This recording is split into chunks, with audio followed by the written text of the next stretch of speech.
So how's the experience so far? Well, it was really exciting and fun at the same time, knowing that I had the opportunity to help the children.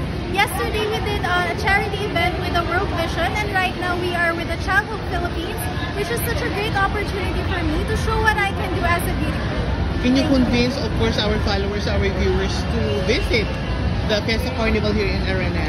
Of course, hello everyone to the followers and fans.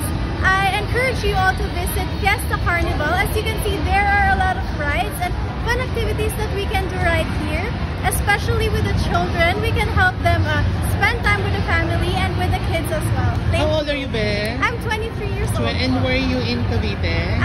I live in Tagaytay, Cavite, but I'm representing the province of Cavite. So is this your first time to join national pageant?